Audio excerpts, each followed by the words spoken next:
Parlons d'Europe avec la Maison de l'Europe des Yvelines sur Sensation, avec le soutien financier de l'Union européenne. Bonsoir à toutes et à tous, bienvenue dans Parlons d'Europe, une émission qui s'inscrit dans le cadre de la conférence sur l'avenir de l'Europe et de la grande consultation citoyenne qui est actuellement en cours. Vous êtes d'ailleurs invités à donner votre avis et partager vos idées sur la plateforme numérique futureu.europa.eu. Thème de ce numéro, les institutions européennes. On a parfois du mal à s'y retrouver, comme a pu le constater Maïe Lobin qui est allé vous poser la question. Je sais qu'il y a le Parlement, qu'il y a la Commission européenne et qu'il y a le Conseil des ministres européens. Non, franchement. Non. À Strasbourg et à Bruxelles, oui, voilà. Le Parlement européen. Oh non, très mal. Vous pourriez pas m'en citer ? Non. Pour beaucoup, le rôle et le fonctionnement des institutions européennes est parfois flou, on vient de le voir. Mais pas d'inquiétude, notre journaliste Nicolas Kirillovitz est avec nous pour nous éclairer sur le sujet. Bonsoir Nicolas. Bonsoir Mathis. Effectivement, je vais essayer de vous aider. Il y a 7 institutions européennes. La première, peut-être la plus importante politiquement, c'est le Conseil européen. Il réunit les chefs d'État et de gouvernement de l'Union européenne. 27 pays aujourd'hui depuis le départ de la Grande-Bretagne et le Brexit. Le Conseil européen, le Conseil aussi, on l'appelle parfois, il fixe les grandes orientations politiques de l'Union européenne. Aujourd'hui, il est présidé par l'ancien Premier ministre belge Charles Michel. En résumé, le Conseil européen, c'est l'instance suprême qui se concentre sur les grandes orientations politiques et générales de l'Union européenne. Un peu comme si vous aviez en réalité 27 Emmanuel Macron qui se réunissaient pour décider de l'impulsion à donner aux politiques européennes et qui tranchent aussi en cas de blocage persistant entre les institutions. À côté de ce Conseil européen, il y a la Commission européenne. Elle est gardienne des traités de l'Union européenne. Elle défend les intérêts de l'Union européenne. Parfois, au Conseil européen, ce sont un peu les égoïsmes nationaux qui jouent. Là, avec la Commission européenne, ce sont vraiment les intérêts de l'Union européenne qui sont défendus. La Commission européenne est la seule à être dotée de l'initiative législative dans le domaine des compétences de l'UE, contrairement à la France, par exemple, où les parlementaires, eux, peuvent faire des propositions de loi. Là, c'est seulement la compétence de la Commission européenne, aujourd'hui présidée par l'Allemande Ursula von der Leyen. Et il y a 27 membres de cette Commission européenne, un pour chacun des pays. Aux gros pays, les grosses commissions, généralement ça marche ainsi. Le Français Thierry Breton est en charge du marché intérieur. C'est lui qui était responsable des législations sur le numérique qui doivent permettre à l'Europe d'être un peu plus indépendante sur le sujet vis-à-vis des géants du numérique américains et chinois.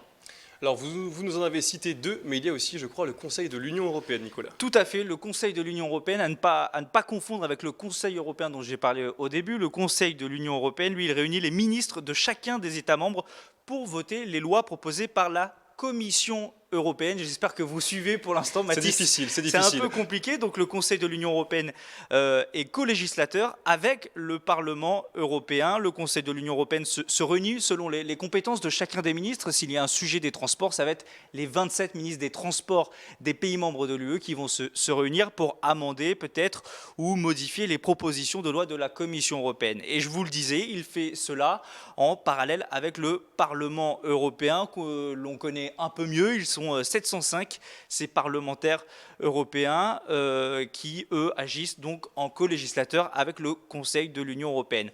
On peut citer les autres 3 grandes autres institutions de l'Union européenne. Il y a la Cour de justice de l'Union européenne qui est chargée d'examiner la légalité des actes européens. Là, c'est un peu plus complexe, mais il y a cette Cour de justice de l'Union européenne. Il y a aussi la Banque centrale européenne, présidée par Christine Lagarde, qui elle, est en charge de gérer la monnaie unique des 19 membres de la zone euro. Et puis, il y a la Cour des comptes européenne qui marche comme la Cour des comptes en France. Voilà. Merci beaucoup, Nicolas. Vous êtes perdu ou pas, Mathis ? Je pense que j'y vois un peu plus clair, en tout cas. Merci beaucoup pour ces précisions. Parlons d'Europe avec la Maison de l'Europe des Yvelines sur Sensation, avec le soutien financier de l'Union européenne. Et on va revenir en France à présent pour s'intéresser aux relations entretenues par notre Parlement et plus particulièrement le Sénat avec les institutions européennes et nos voisins européens. Corentin Alonso est avec le sénateur Jean-François Rapin, président de la Commission des Affaires européennes. Vous êtes sénateur du Pas-de-Calais et vous êtes le président de la Commission des Affaires européennes du Sénat. Il y en a aussi une autre Commission des Affaires européennes à l'Assemblée nationale, présidée par la députée Sabine Thillaye. Quel est le rôle de ces 2 commissions ? D'abord, ces deux commissions, elles sont définies et elles existent parce que la Constitution l'a décidé. Elles ont aujourd'hui un rôle à la fois d'information auprès des différentes chambres dans lesquelles elles sont, aussi bien le Sénat que l'Assemblée nationale, auprès des collègues sur l'actualité, sur l'information européenne et notamment sur les textes qui sortent. Elle a aussi un rôle de contrôle.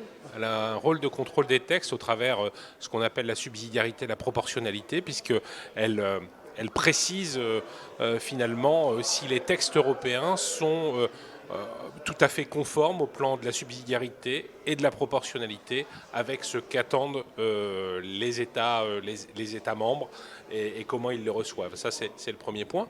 Puis on a aussi un rôle d'interpellation auprès de nos gouvernements pour que le gouvernement qui a son propre mandat et son propre calendrier puisse aussi avoir de l'information de la part des parlements nationaux et entre autres chez nous du Sénat sous la forme, et on présente ça sous la forme de résolutions qui incite le gouvernement à porter le message du Parlement. Puis en dernier lieu, vis-à-vis directement des institutions européennes, nous pouvons émettre des avis politiques sur certains textes, sur certaines directives, sur certains règlements, ainsi nous pouvons influer. Et le Sénat fait partie de ces institutions qui arrivent à influer un petit peu sur les institutions européennes au travers ces différents outils. Alors vous le savez, nous avons en pleine présidence française du Conseil de l'Union européenne. Qu'est-ce que vous en attendez? Est-ce que c'est l'occasion de parler plus d'Europe au Sénat, mais aussi dans les médias? Je ne sais pas si ce sera l'occasion de parler plus d'Europe. En tout cas, c'est une charge de travail complémentaire pour les deux chambres parlementaires, puisque nous animons bien sûr des réunions qui sont propres aux institutions telles qu'elles sont établies, et entre autres je pense à la COSAC, qui est la conférence des organes chargés justement de ces affaires européennes, et donc nous sommes réunis sous deux formats avec des membres de chaque commission des parlements nationaux qui travaillent sur les sujets européens. Et donc nous la présidons cette année, puisque c'est l'année de la présidence française. Donc à la fois Sabine Thiellet et moi-même co-présidons cette COSAC. Après, il y a des événements parlementaires qui sont proposés. Alors bien sûr, on a reçu, nous, la COSAC des présidents. Les présidents des chambres parlementaires des 27 sont venus à Paris et en visio. Et nous essayons dès lors de constituer, de réunir tout le monde, mais sous l'autorité de la France. Voilà, donc c'est une charge de travail complémentaire, administrative, diplomatique, mais c'est aussi un beau challenge. Est-ce que les médias et les politiques maîtrisent-ils suffisamment les sujets européens? C'est très difficile. C'est très difficile. J'ai organisé récemment au Sénat une table ronde justement pour à la fois échanger avec les médias nationaux, mais aussi les médias européens sur la façon dont nous pourrions mieux les uns et les autres communiquer. C'est sûrement de notre faute. Les sujets européens paraissent très éloignés de nos citoyens, et forcément, si c'est éloigné des citoyens, ça intéresse beaucoup moins la presse. Néanmoins, il y a des choses quand même essentielles, très importantes. Je rappelle que l'Europe a des compétences quasi exclusives sur l'agriculture, sur la pêche, en droit transfrontalier. On a des sujets qui sont des sujets de migration aujourd'hui, et avec un rôle très important, de plus en plus important, qui doit être joué par l'Europe. Donc tous ces sujets devraient intéresser plus. Peut-être qu'on en parle aussi, nous, on n'a pas su à un certain moment vulgariser le message européen. Quand je dis vulgariser, ce n'est pas péjoratif. C'est comment porter le message européen à la portée de tous nos concitoyens. Comment rapprocher l'Europe des citoyens. Comment faire ce concept que je défends dans beaucoup de mes allocutions, le contexte d'Europe à la maison. Alors justement, quelles sont les pistes pour essayer d'améliorer ce sujet, puisque c'est quand même quelque chose d'important pour la démocratie? Dans les deux sens, c'est-à-dire que les politiques doivent faire beaucoup de pédagogie. L'Europe, c'est de la politique, l'Europe, c'est de la diplomatie, mais l'Europe, c'est aussi de la pédagogie, c'est beaucoup de pédagogie de notre part, les élus. Et puis les médias ont peut-être aussi une réflexion sur la façon dont ils doivent présenter les sujets européens, et les rendre beaucoup plus, à la fois plus concrets, mais plus accessibles. Merci beaucoup Jean-François Rapin. Parlons d'Europe avec la Maison de l'Europe des Yvelines sur Sensation, avec le soutien financier de l'Union européenne. une émission qui s'inscrit dans le cadre de la conférence sur l'avenir de l'Europe et de la grande consultation citoyenne qui est actuellement en cours. Vous êtes d'ailleurs invités à donner votre avis et à partager vos idées sur la plateforme numérique futureu.europa.eu. Et dans ce nouveau numéro, nous allons parler des politiques européennes de mobilité. Partir étudier à l'étranger, est-ce une chance pour ceux qui ont pu ou voudraient en bénéficier? Maïeux Lobin est allé à votre rencontre pour le savoir. C'est une des rares choses qui a un coût raisonnable, je pense, et qui est utile. Alors ça permet certainement aux étudiants de pouvoir travailler à l'étranger, de faire autre chose, de changer de culture, voir quelque chose de différent. Du coup, c'est plutôt pour les étudiants étrangers, français ou étrangers qui veulent partir dans d'autres pays européens. Je sais que c'est pour les étudiants, pour effectivement faire des études à l'étranger. Ouais. Et Corentin Alonso nous a rejoint. Bonsoir Corentin. Bonsoir Mathis. Vous allez justement nous parler du programme Erasmus+, qui fête ses 35 ans cette année. Or tout le monde a déjà entendu le mot Erasmus, mais d'où vient-il? Alors il vient du philosophe néerlandais du XVIe siècle Erasme, qui a voyagé en Europe pour s'enrichir et développer son humanisme. Alors ce personnage incarne bien l'objectif du programme d'action européen pour les mobilités des étudiants. Et quand ce programme Erasmus a été lancé justement? Alors il a été adopté en 1987, mais il vient de fêter ses 35 ans d'ailleurs, mais il n'aurait pas vu le jour sans Sofia Corradi, une professeure italienne dont le surnom est Mama Erasmus. En 1958, elle est diplômée de l'université Columbia aux États-Unis, mais en revenant à Rome, son université italienne ne reconnaît pas son diplôme, elle doit donc étudier une année supplémentaire. Elle décide alors de se battre pour la reconnaissance des diplômes obtenus à l'étranger. Il faudra attendre donc 1987 pour que le programme soit adopté sous la commission du français Jacques Delors. Alors à sa création, le programme compte 11 pays qui participaient: l'Allemagne, la Belgique, le Danemark, l'Espagne, la France, la Grèce, l'Irlande, l'Italie, les Pays-Bas, le Portugal et enfin le Royaume-Uni. Alors aujourd'hui, il y a 33 pays qui participent à ce programme, mais le Royaume-Uni n'en fait plus partie depuis le 1er janvier 2021, conséquence, vous le savez, du Brexit. Depuis 2014, le programme s'appelle d'ailleurs Erasmus+. Les étudiants, mais aussi les collégiens, les lycéens, les demandeurs d'emploi peuvent partir en stage et à l'étranger en bénéficiant d'une bourse. Doté d'un budget de 14,6 milliards d'euros pour la période allant de 2014 à 2020, il a vu son budget augmenter encore davantage, de plus de 80%, en passant à 26 milliards d'euros, là tout récemment pour la période 2021-2027. Alors 10 millions d'Européens devraient pouvoir en bénéficier au cours de cette période. Les Français sont ceux qui partent le plus, avec 57 000 voyages réalisés sur l'année 2019, avant la pandémie. Le pays privilégié des Français, c'est l'Espagne. Et après un voyage Erasmus, 83% des étudiants se disent se sentir plus européens. L'objectif est donc acquis. Ça donne envie de partir. Merci beaucoup Corentin pour ces précisions. Parlons d'Europe avec la Maison de l'Europe des Yvelines sur Sensation, avec le soutien financier de l'Union européenne. Et il n'y a pas qu'Erasmus+, d'ailleurs, d'autres programmes de mobilité existent. Béatrice Engrand est la présidente de l'agence Service Civique. Focus tout de suite sur le corps européen de solidarité. Elle est interrogée par Hugo Casadamon. Alors, le corps européen de solidarité, c'est géré par la Commission européenne. Est-ce que vous pouvez nous expliquer tout d'abord ses principales actions? Le corps européen de solidarité, c'est d'abord un programme qui est financé par la Commission européenne, mais qui est géré par des agences nationales européennes en France. C'est l'agence du service civique qui déploie le corps européen de solidarité. C'est un programme en fait de volontariat qui a 2 volets, qui permet donc à des jeunes de faire un volontariat en Europe de 2 à 12 mois. Donc on peut aussi commencer par une mobilité courte, ce qui convient à certains types de publics, 2 à 12 mois. Pour faire ce programme, on reçoit une aide au transport, une aide au logement et l'équivalent de l'argent de poche dont le niveau est adapté en fonction du niveau de vie du pays dans lequel on va.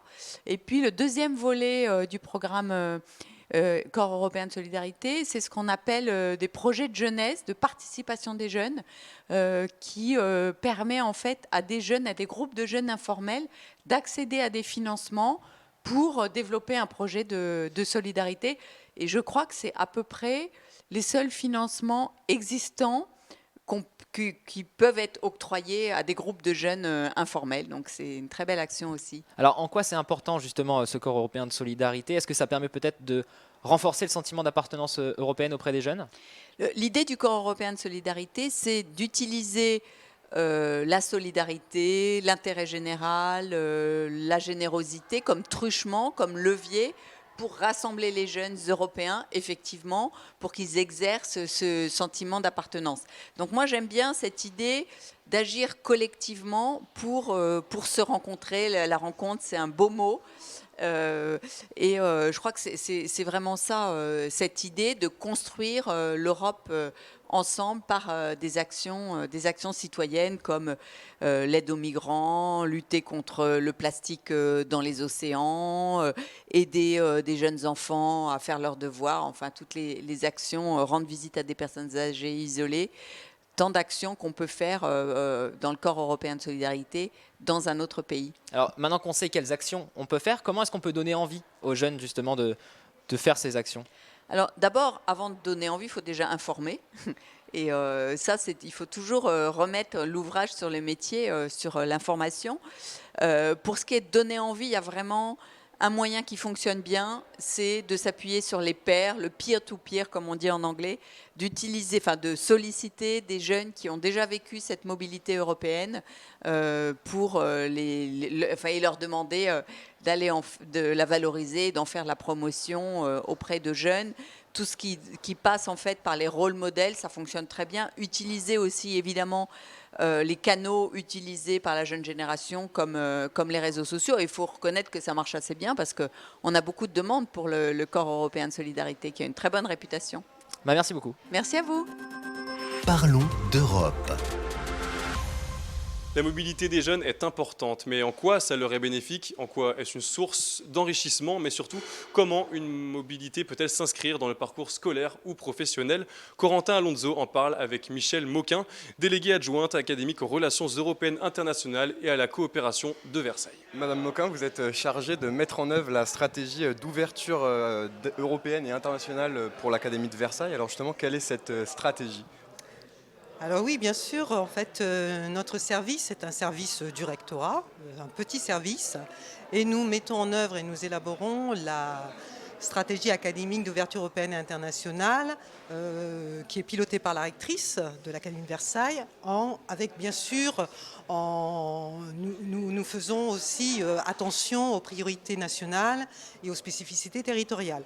Donc nous travaillons sur 4 axes prioritaire, donc l'offre scolaire internationale. Deuxième axe, tout ce qui est coopération bilatérale. Troisième axe, la mobilité pour tous et la formation des personnels en 4e axe. Quels sont les partenariats que vous mettez en place Alors, on a des partenariats institutionnels et des partenariats européens, bien sûr. Donc, institutionnel, on a des partenariats avec France Éducation Internationale, qui met en place des programmes pour les assistants de langue, notamment, qui met en place aussi des séjours professionnels et des séjours linguistiques pour les enseignants qui veulent partir se former en Europe. Et avec également l'agence Erasmus+, de Bordeaux. Et puis, nous avons des accords de coopération avec des autorités éducatives de différentes régions, notamment la région de Madrid ou la région, le Land plutôt, de Nord-Westphalie. Et puis également le district de Heilongjiang en Chine et les cégeps de l'Est au Canada.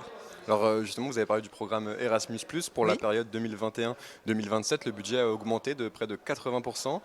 L'objectif, c'est de faire voyager plus de 10 millions d'Européens au cours de ces 6 années. Votre travail, c'est d'encourager justement à ces mobilités. Bien sûr. Qu'est-ce que ça permet? À quel niveau c'est enrichissant justement de partir à l'étranger? Alors déjà, il faut savoir qu'on forme les enseignants. On apporte de l'information aussi dans les établissements pour qu'eux-mêmes soient acteurs et puissent candidater à des accréditations Erasmus+, pour les élèves des établissements. Notre public cible, nous à la DAREC, ce sont les enseignants, les personnels d'encadrement, les personnels administratifs. Et on a nous-mêmes mis en place 2 accréditations, une sur le secteur scolaire et une sur la voie professionnelle, pour, sur ces 6 années qui nous restent, sur ce programme 21-27, pouvoir envoyer environ 2500 personnel en formation donc en Europe. Quelle est la valeur ajoutée? C'est ça que vous me posez comme question.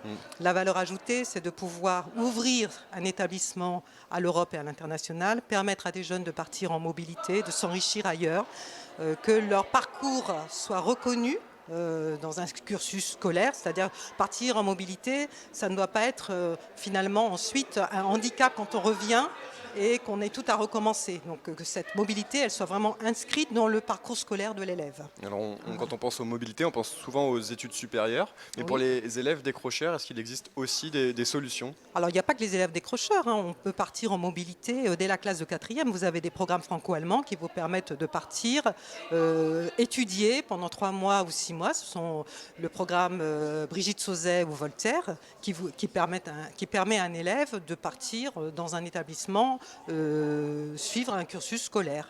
Et quand il revient, sa mobilité, elle est totalement partie intégrante de sa scolarité. On pense bien sûr aux étudiants des universités, mais aussi les lycées professionnels qui mettent en place la mobilité depuis de très longues années. Et donc c'est intégré aussi dans des parcours de formation en entreprise. Ils partent pour 4 à 8 semaines en entreprise et quand ils reviennent, évidemment, ils sont enrichis d'une expérience professionnelle, culturelle, linguistique qui est très importante. Ces dernières années, des doubles diplômes se sont développés. Je pense au Bachibac avec le bac espagnol, au Abibac avec le bac allemand, les classes européennes aussi. Zabac. Est-ce que c'est une dynamique que vous souhaitez amplifier, ces classes qui sont déjà ouvertes sur le... Il faut savoir que ces doubles bacs, nous en avons déjà 16 dans notre académie, Académie de Versailles, ce qui est déjà pas mal. Ce qui est déjà bien. Alors on peut faire mieux bien sûr, mais il faut savoir qu'il y a aussi une politique nationale. Hein. On ne peut pas ouvrir des Bachibac, des Ezabac et partout. Donc c'est en fonction aussi du territoire.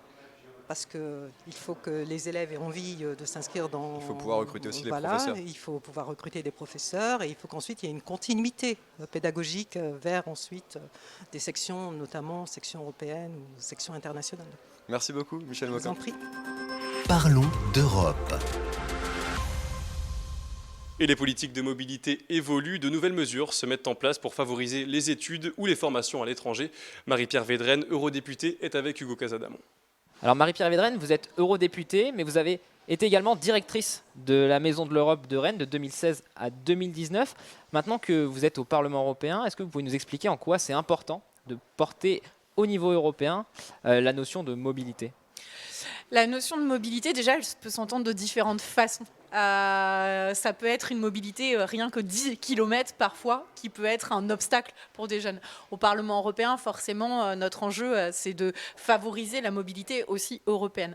Qu'elle soit source d'opportunités, bien sûr, en matière d'employabilité, parce que quand on va dans un autre pays, on apprend d'autres langues, on apprend d'autres compétences, mais plus largement, c'est un projet aussi d'ouverture.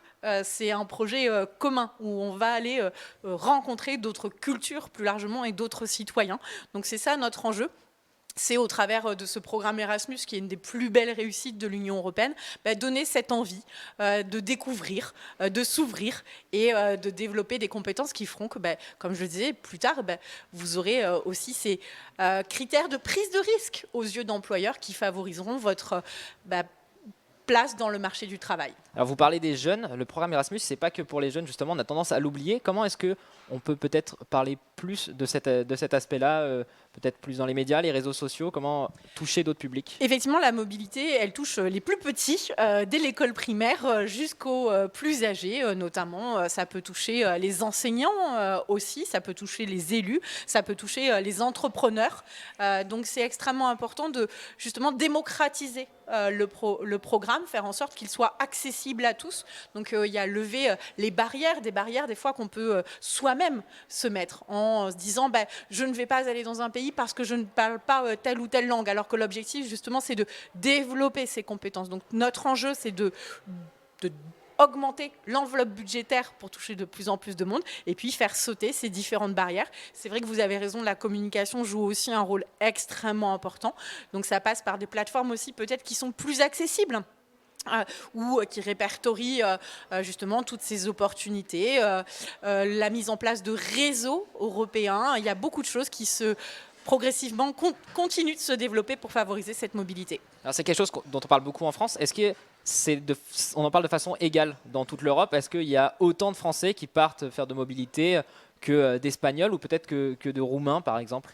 C'est vrai que quand on regarde les statistiques d'utilisation, en quelque sorte, de ce programme, on voit des différences entre les différents États. On voit même à l'intérieur des États différentes différences quand on vient de zones métropolitaines, quand on est à l'université, etc.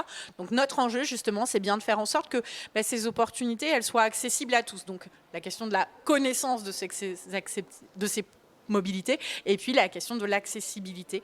Donc c'est un travail global et notre enjeu c'est de mettre justement tous ces acteurs aussi européens à la même table pour favoriser justement le fait que tout le monde puisse en bénéficier. Et si vous aviez quelqu'un là maintenant en face de vous qui hésite à faire une mobilité, qu'est-ce que vous lui diriez pour lui donner envie? Fonce d'abord, ne te mets pas de barrière, ne te mets pas de limites, tu vas vivre une magnifique expérience de vie et il faut se lancer, que chacun trouve sa propre mobilité aussi. Une mobilité de 15 jours pour certains c'est déjà extrêmement challengeant alors que pour d'autres partir pendant 6 mois, 1 an ça paraît naturel. Donc que chacun va trouver aussi sa mobilité et une fois qu'on y a goûté, on n'a plus envie d'arrêter. Merci Marie-Pierre Védrenne. Merci à vous. Et puis vous le savez, une grande consultation citoyenne est actuellement en cours. Vous êtes invités à vous exprimer et à imaginer l'Europe de demain. Je vous rappelle d'ailleurs l'adresse de la plateforme numérique futureu.europa.eu, plateforme mise en place à l'occasion de la conférence sur l'avenir de l'Europe. Vous pourrez ainsi partager vos idées sur différents thèmes, changement climatique, santé, justice sociale, emploi, démocratie européenne, transformation numérique et bien d'autres. Parlons d'Europe, c'est terminé. Merci à vous d'avoir été avec nous. On se retrouve très bientôt. Cette émission a été enregistrée en marge du 20e anniversaire de la Maison de l'Europe des Yvelines. On espère avoir répondu aux principales questions que vous vous posiez et n'hésitez pas à prolonger le débat sur nos réseaux sociaux. C'était Parlons d'Europe sur Sensation. Plus d'infos sur maisoneurope78.eu.